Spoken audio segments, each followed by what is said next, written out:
in Utah cause major flooding problems. We'll take you to one house damaged by all the excess water. The Church of Jesus Christ of Latter-day Saints opened up their new church history library. We'll take you there and show you what's inside. Also, see what happens when a hacker got into the LDS Church's Twitter page.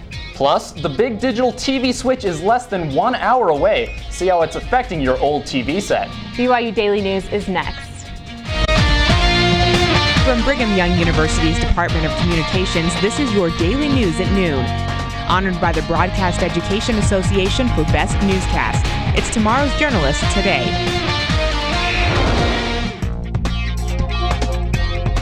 Welcome to BYU's Daily News. I'm Jacob Taylor. And I'm Nastasia Morris. Our top story, at least 3 Herriman families are sifting through mud trying to salvage their belongings, following strong thunderstorms that dumped rain on the Salt Lake Valley the last 2 days. Daily News reporter Mark Williams talked to one family who finds themselves grateful for the good things in life. On Wednesday afternoon, Denise Vance came home to find her basement apartment almost entirely full of water. Backyard flooded, shattered windows, and pretty much everything she owned covered in mud. But despite the fact that she lost almost everything that was down there, she still found a way to look at the bright side of life. A few dishes, some fabric softener, and a cabinet are about all that's left from Denise Vance's basement home.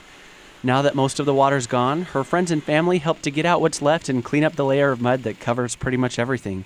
I have a couple pieces of wood furniture that we saved, but that's about it. A little bit of clothes, but most of it was so soaked with mud, it's gone.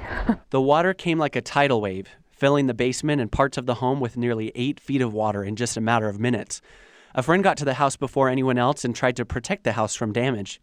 It was about a little above his knee, and so he went and tried to close the door to see if he could stop any more water coming in, and by the time he went back to the other door, the couches had been floating and trapped him in. He thought he was going to die. So he had to pry open the door and move the stuff, and he got out. City officials pumped the water out pretty fast, but it still took hours to take everything out and save what they could. Wood chips from the backyard stuck to the wall, leaving a reminder of how high the water got. We've been digging through mud, trying to find rings and different things like that. That's just the memories. You have to laugh so you don't cry. But things are finally looking up. The Vances can finally see the entryway tile. You know what? Nobody got hurt, and we're okay. So we're doing all right. I'm tired. I'm tired of digging through mud and hauling things out, but we're okay.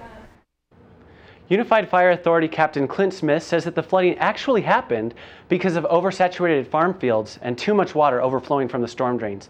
The Vances say this is the second time that their home is flooded, and the storm drains just don't work. This time, the fire department says it has taken precautions to hopefully prevent flooding from happening a third time. Thanks, Mark. The Utah Department of The president has followed the situation.